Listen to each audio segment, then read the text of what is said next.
एक कहानी बहुत अजीब, बहुत बेतुकी, बहुत अब्सर्ड। जोसेफ के नाम का एक बैंक कर्मचारी सुबह उठता है, अपने दफ्तर जाने के लिए तैयार हो रहा है।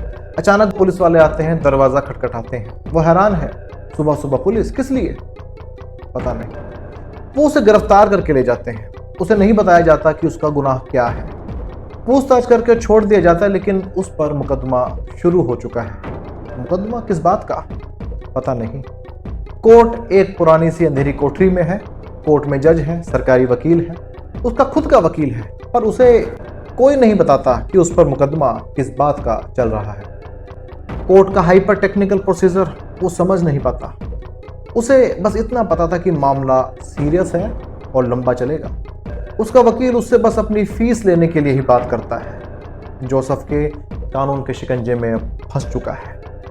वो हर तारीख पर कोर्ट आता है, इस उम्मीद से कि जब उसने कुछ गलत किया ही नहीं तो डरने की क्या बात। एक दिन वो बाइज्जत बरी हो जाएगा। चाहे कोर्ट की कार्रवाई उसकी समझ से परे थी, पर कानून पे उसका विश्वास था। इस विश्वास के अलावा वो और कर भी क्या सकता था। आखिर ट्रायल खत्म हुआ और उसका विश्वास टूट गया। उसे दोषी करार दे दिया गया। किस जुर्म के लिए? उसे पता नहीं। उसके जन्मदिन वाले दिन दो पुलिस वाले आते हैं और जो उसको सजाए मौत मिली है उसको एग्जीक्यूट कर जाते हैं। किस बात की सजा मिली उसे? पता नहीं। फ्रांज काफ्का के इस किस्से द ट्रायल का यह पात्र बदकिस्मत था। लेकिन हाल ही में मुंबई ट्रेन ब्लास्ट के जो 12 आरोपी थे उनकी किस्मत अच्छी थी, जिन्हें मुंबई हाई कोर्ट ने 19 साल बाद एक्विट कर दिया, उन्हें रिहा कर दिया। क्या वाकई किस्मत अच्छी थी?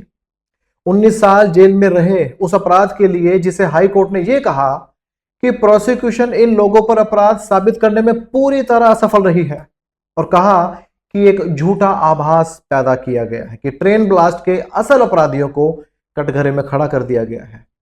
फॉल्स नैरेटिव गढ़ा गया। माननीय हाईकोर्ट ने कहा कि यह बिलीव करना बहुत मुश्किल है कि इन अक्यूज्ड ने कोई क्राइम कमिट किया हो। हाईकोर्ट से एक्विटल। और ट्रायल कोर्ट ने क्या किया था? स्पेशल मकोका कोर्ट ने 5 लोगों को फांसी की सजा और 7 को उम्र कैद की सजा सुनाई थी। अगर 5 को फांसी लग जाती तो उनका तो जोसेफ के हो जाता, काफ्का की कहानी वाला। फांसी की सजा एक ऐसे जुर्म के लिए जिसे हाई कोर्ट ने अब कहा है कि उन पर साबित ही नहीं हो पाया। किस बात की सजा मिलती उनको? पता नहीं। पहले मामला जान लेते हैं। 11 जुलाई 2006, 11 मिनट के अंदर अंदर मुंबई के 7 रेलवे स्टेशन पर 7 बॉम्ब धमाके। धमाके प्रेशर कुकर में किए गए, जिससे धमाके का असर ज्यादा हो। धमाके में करीब 200 लोग मारे गए और 700 लोग घायल हुए। सब धमाके फर्स्ट क्लास जनरल कंपार्टमेंट्स में किए गए थे। पुलिस ने तुरंत ही करीब 350 लोगों को शक के आधार पर पूछताछ के लिए डिटेन किया। अलग अलग टेरर ग्रुप्स का नाम आया, पाकिस्तान की आईएसआई का नाम आया। फाइनली 13 लोगों को दोषी बनाया गया। हम इनका नाम जो है वो नहीं लेंगे। केस चलता है स्पेशल कोर्ट में अंडर मकोका एक्ट, यानी Maharashtra control of organised crime act. Case चलता है और सितंबर 2015 को फैसला आता है। एक को एक्विट यानी बरी किया जाता है। बचे हुए 12 दोषियों को कन्विक्ट किया जाता है, जिनमें से 5 को फांसी और बाकियों को उम्र कैद की सजा सुनाई जाती है। यानी सजा होती है करीब 9 साल के लंबे ट्रायल के बाद। अपील फाइल होती है मुंबई हाई कोर्ट में, और अब करीब 10 साल के बाद सभी 12 के 12 दोषी बरी। 5 सजाए मौत पाए लोगों में से एक की मौत जेल में ही 2021 में कोविड से हो चुकी है। यह इंसान भी अब बेकसूर पाया गया है। अलग अलग तरह के लोग थे, जिनमें एक तो सिर्फ 20 साल का था, सबसे यंग, सॉफ्टवेयर इंजीनियर था। इसको क्या पता था कि इसकी इंजीनियरिंग की पढ़ाई इसके खिलाफ बतौर सबूत पेश किया जा सकता है। इनमें से एक सिविल इंजीनियर था और बाकी सब अपना अपना काम करने वाले लोग थे। क्या कहें इसे? 19 साल के बाद मिला न्याय या 19 साल का अन्याय? आखिर माननीय हाई कोर्ट के सामने ऐसा क्या आया जिसकी वजह से इन फांसी की सजा पाए हुए लोगों को, उम्र कैद की सजा पाए हुए लोगों को हाई कोर्ट ने बरी कर दिया? कोर्ट ने जजमेंट की शुरुआत में ही अपना माइंड क्लियर कर दिया है। बड़ी महत्वपूर्ण कोर्ट जो है कोर्ट ने शुरू में दी है। कोर्ट ने क्या कहा सुनना बहुत जरूरी है। कोर्ट ने कहा कि अपराध करने वाले असली दोषी को सजा देना ही अपराधों पर रोक लगाने, कानून का राज बनाए रखने और नागरिकों की सुरक्षा सुनिश्चित करने का असली और जरूरी तरीका है। लेकिन अगर सिर्फ ये दिखाने के लिए कि केस सुलझ गया है, किसी निर्दोष को अपराधी बताकर सजा दे दी जाए, तो यह सिर्फ झूठा भरोसा पैदा करता है।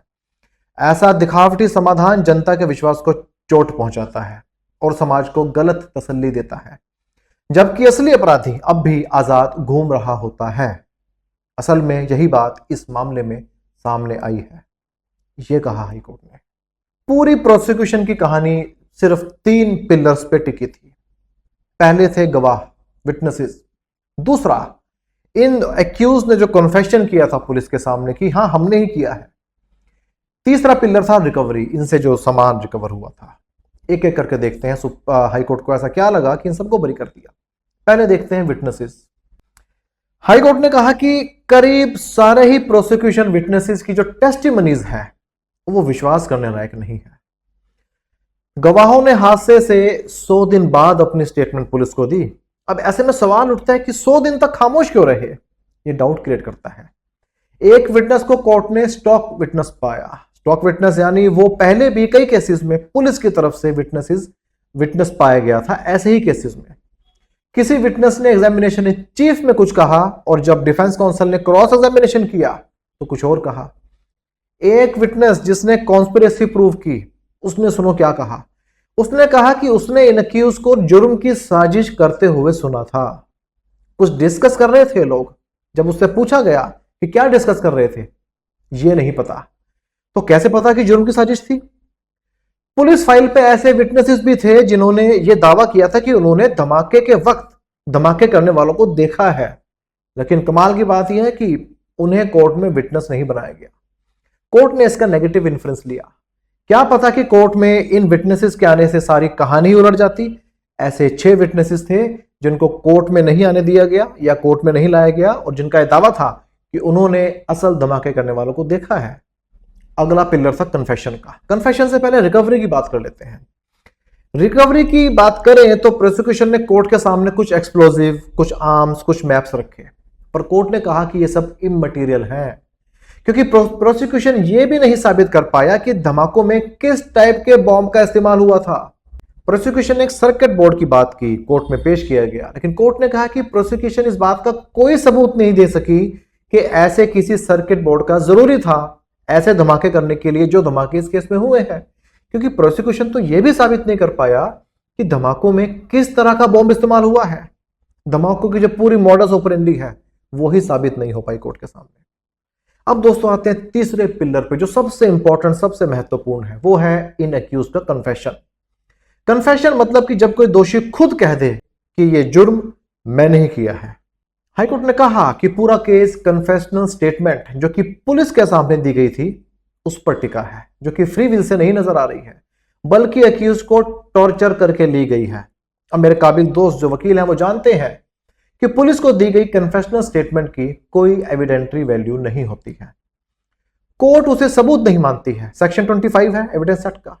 इसका रीजन भी है कि पुलिस अपनी कस्टडी में किसी को टॉर्चर करके किसी से कुछ भी एडमिट करवा सकती है कि बोल तू नहीं किया है। अब मरता क्या ना करता बंदा बोल पड़ता है।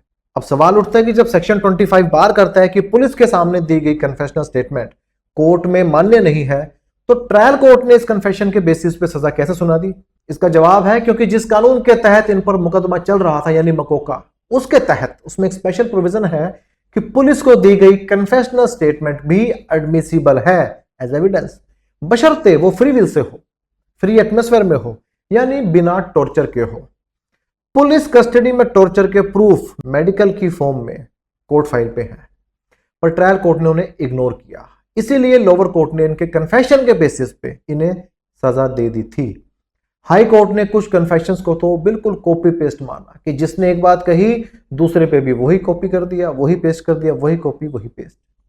हाई कोर्ट ने यह भी कहा कि जनरल क्रिमिनल ज्यूरिस्प्रूडेंस में बर्डन ऑफ प्रूफ प्रोसिक्यूशन यानी पुलिस पर होता है कि वो साबित करे कि अक्यूज ने जुर्म किया है, लेकिन अंडर मकोका एक्ट ये बर्डन रिवर्स है, यानी अक्यूज्ड ने साबित करना है कि वो दोषी नहीं है, वो निर्दोष है।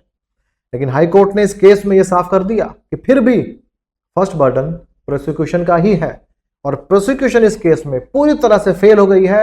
उनके ऊपर जुर्म साबित करने में। The prosecution utterly failed to prove the case beyond reasonable doubt. दोस्तों, ये मामला इंडियन क्रिमिनल जस्टिस सिस्टम के लिए एक टर्निंग पॉइंट है। लेकिन ये फैसला सिर्फ इन लोगों के लिए राहत है ऐसा नहीं है, बल्कि एक कड़वा सबक भी है कि चाहे मामला कितना भी बड़ा, कितना भी सीरियस, कितना भी संवेदनशील क्यों ना हो, सबूतों के बिना किसी को सजा नहीं दी जा सकती। मकोका जैसे सख्त कानून के तहत भी अदालत ने साफ किया कि मूलभूत सबूत और सही इन्वेस्टिगेशन ही न्याय की नींव है। कोर्ट ने कहा कि जब प्रोसिक्यूशन पूरी तरह फेल हो जाता है तो अदालत को बेगुनाह को बरी करने का साहस दिखाना चाहिए। यह फैसला हमें याद दिलाता है कि गलत जांच की कीमत इंसानी जिंदगियां चुकाती हैं और आतंकवाद जैसे गंभीर मामलों में भी कॉन्स्टिट्यूशनल राइट्स की प्रोटेक्शन सबसे ऊपर है। अब यह केस आने वाले समय में टेरर रिलेटेड लॉज के प्रोसीजर्स, जांच के तौर तरीके और स्पेशल लॉज के इस्तेमाल पर गहरी बहस को जन्म दे सकता है। सुप्रीम कोर्ट में गया है मामला, लेकिन सुप्रीम कोर्ट ने एक्विटल या रिलीज पर स्टे नहीं लगाया, पर इतना कहा कि इस केस को फिलहाल कोई प्रेसिडेंट न माना जाए, क्योंकि स्टेट ने सुप्रीम कोर्ट में कहा था कि इस केस में कुछ ऐसी ऑब्जर्वेशंस ऑनरेबल हाई कोर्ट ने दी है जो दूसरे चल रहे मामलों पर असर डाल सकती हैं। तो दोस्तों, काफका की द ट्रायल जैसी कहानियां जब हम पढ़ते हैं तो उम्मीद करते हैं कि असल जिंदगी में ऐसा किसी के साथ ना हो, लेकिन जब असल जिंदगी में ऐसा किसी के साथ होता है तो उम्मीद करते हैं कि दोबारा ना हो। लेकिन अगर आप मुझसे उम्मीद करते हैं कि मैं दोबारा ऐसी बातचीत आपके सामने लेकर आऊं तो चैनल को सब्सक्राइब कर लीजिए, वीडियो अच्छी लगी है तो लाइक कीजिए और दूसरों को शेयर भी कीजिए। दोस्तों, फिर मिलेंगे, आपका दोस्त एडवोकेट विपिन कुमार। नमस्कार।